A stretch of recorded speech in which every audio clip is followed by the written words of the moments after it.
Moi, par exemple, mon allaitement avec mon premier, c'était hyper bien passé, mais le deuxième, un peu moins bien. Et du coup, en fait, je sais pas, ça me mettait en fait une petite pression de voir toutes ces nanas qui allaitent et sur qui ça se passe hyper bien.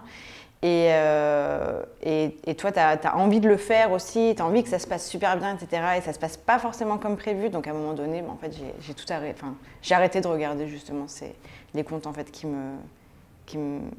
comment dire. Qui te faisait pas du bien.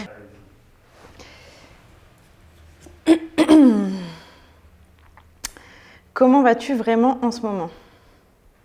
Oh.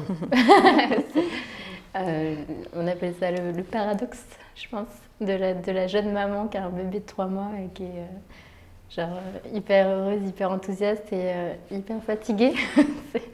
je pense que c'est un peu, je sais pas, j'ai l'impression que c'est un peu les montagnes russes. Que des fois c'est très très très très très très beau et je dis tout le temps que j'ai jamais été aussi heureuse et en même temps qu'est-ce que je peux chouiner pour rien. Ouais. C'est incroyable. Bon, après c'est un tout petit bébé mais je suis trop heureuse et trop fatiguée. Ok. Et toi? Eh ben moi ça va. Nous on sort du tunnel. Les nuits sont faites, etc. Mais ça reste quand même hyper fatigant. Enfin, la fatigue, ça reste un mood un peu global. Mais ça va bien. Ça va bien, ouais. T'as combien d'enfants du coup? J'ai 2 enfants. J'ai un grand de 5 ans et un petit de 2 ans et demi. Okay. Et clairement, les 2 ans avec le deuxième, c'est... on te dit qu'un enfant, c'est déjà beaucoup, mais alors 2 enfants en bas âge, en fait, c'est vraiment trop. Et là, voilà, on sort vraiment la tête du tunnel. Ça fait vraiment du bien. Ouais. Ouais, c'est cool. Alors, pas mal. Si tu pouvais donner un conseil à la personne que tu étais avant de devenir parent, lequel serait-ce? De pas trop se faire d'illusions parce que ça sera vraiment pas comment tu l'avais prévu. Que le rôle de la mère parfaite n'existe juste pas et que même si tu essayes de... je sais pas trop comment expliquer, mais quand j'ai eu mon premier enfant, je me disais ah ouais, mais si je reçois des gens, il faut que ce soit hyper bien rangé chez moi, etc. Et je me mettais vraiment une vraie pression d'être partout, tout le temps, etc. Tu peux juste pas en fait. Tu peux juste pas faire ça. Tu te rajoutes une charge mentale de ouf alors qu'il n'y en a pas vraiment besoin en fait. Et que les gens ils comprennent très bien que tu peux pas tout faire correctement, c'est pas possible. Et je pense que si je le savais, et peut-être même que je le savais, mais tu le conscientises pas forcément, et je pense que si je le savais, j'aurais été beaucoup plus chill avec moi-même, quoi. Ouais. Et toi? Un qu'on m'a donné, et c'est le meilleur conseil qu'on ait pu me donner, c'est ton enfant. Dis oui si tu veux aux gens quand ils te donnent des conseils un peu... on a tout de suite des conseils un peu pourris. Ouais. Dis oui et fais comme tu veux toi. Ouais, c'est clair. Et le jour où quelqu'un dans mon entourage que je trouve très attentionné, une personne très saine, m'a dit ça, ça m'a fait quelque chose. Je me suis dit, ça me fait du bien d'entendre ça et de me dire oui, c'est le mien en fait, c'est moi qui l'ai porté, c'est moi qui l'ai accouché. Il me ressemble comme 2 gouttes d'eau. Alors c'est bon, non, ça mais suffit, c'est sûr. Il y aura toujours quelqu'un pour te dire que ce que tu fais, c'est pas bien de toute façon. Donc, j'aurais pas fait comme ça. Ouais, c'est ça. Oui, mais c'est pas le tien. Exactement. Pas c'est clair. C'est vraiment, en tout cas, le conseil que moi je donne maintenant autour de moi, c'est le tien. Oui, complètement. Okay.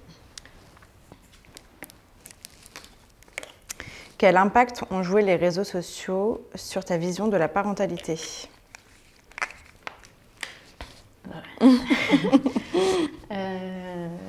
Dans mon cas, j'ai eu la chance de ne pas me laisser impacter trop. Parce que si j'avais écouté tout ce qu'on m'avait dit, j'aurais très très mal vécu à la fois ma grossesse et à la fois l'idée de l'accouchement et à la fois le après avec le bébé, etc., le postpartum.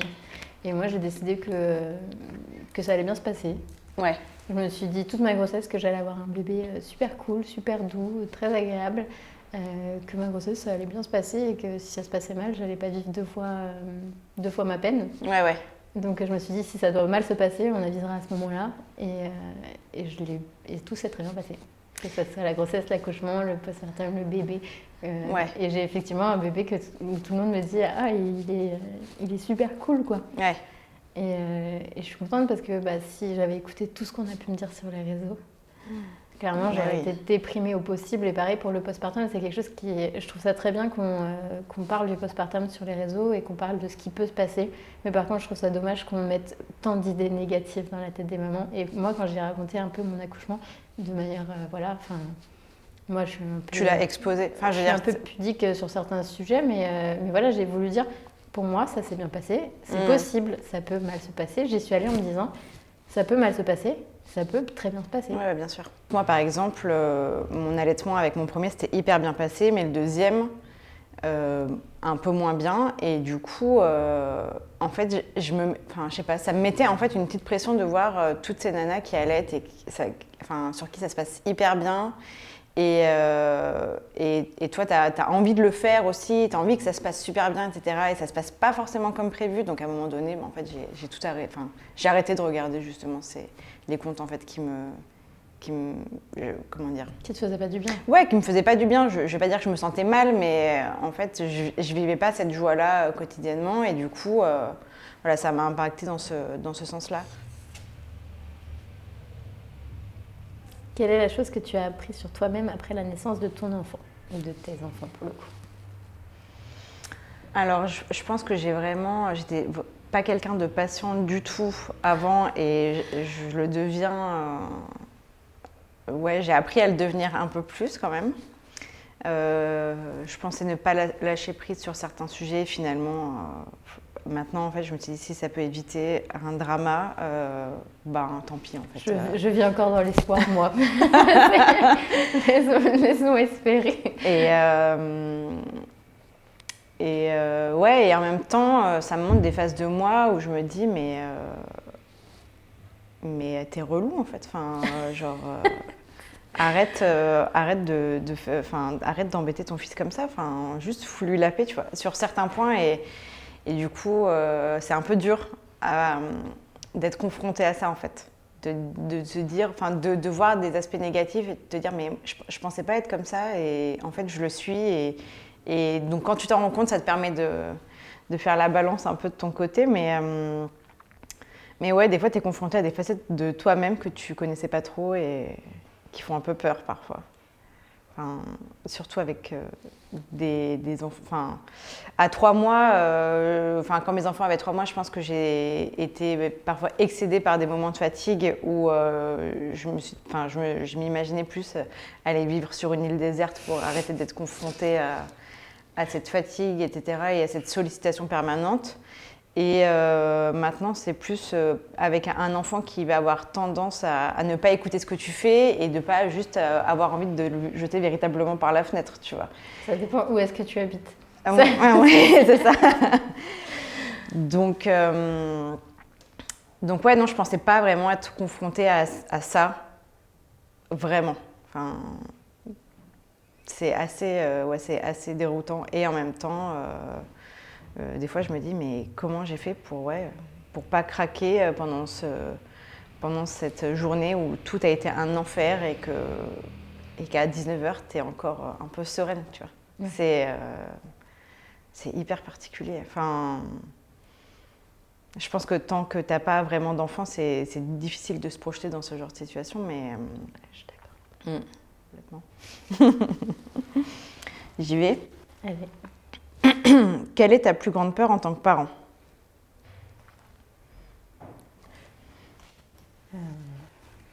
De me rater sur l'éducation. Ouais, je comprends. Non, au début, j'ai eu peur d'avoir un garçon. Ok.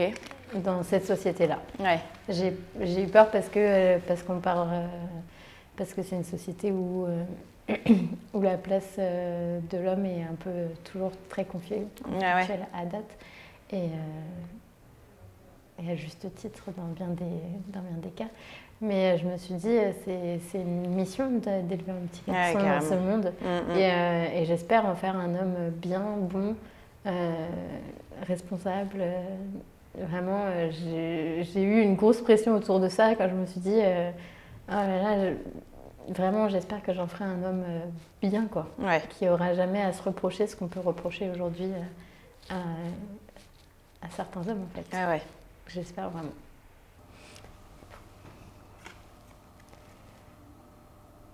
Raconte le premier jour où tu as été seule avec ton nouveau-né. Alors en fait, mon conjoint avait pris 1 mois en fait après la naissance de notre premier enfant.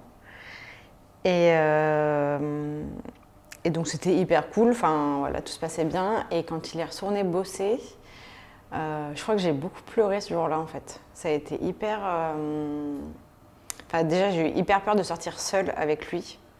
Pas de pas avoir confiance en moi, tu vois, mais de me retrouver juste seule en fait avec un tout petit bébé, quoi. Parce que je sais pas, j'avais pas peur, je sais pas, j'avais pas peur de faire mal, j'avais pas peur qu'il lui arrive quelque chose d'horrible, mais je crois que j'étais hyper vulnérable à ce moment-là avec lui, quoi. Enfin, et tout s'est globalement bien passé, mais hyper impressionnant en fait. Hyper impressionnant. Et toi ? Bah, du coup, clairement, je sais que je l'ai gardé sur moi toute la journée. Ouais. Je me rappelle, je sais que Ah oui, je l'ai oui. gardé sur moi. Je l'ai allaité, j'ai attendu, j'ai dormi, on a dormi. Je l'ai changé, je l'ai allaité, on a dormi. Ouais. Il devait peut-être avoir un petit épisode d'une série entre deux. Mais voilà, j'ai rien fait. Mais par contre, comme tu dis, moi, je suis pas sortie, en fait. Je suis pas sortie parce que j'étais pas capable de retourner dans le monde.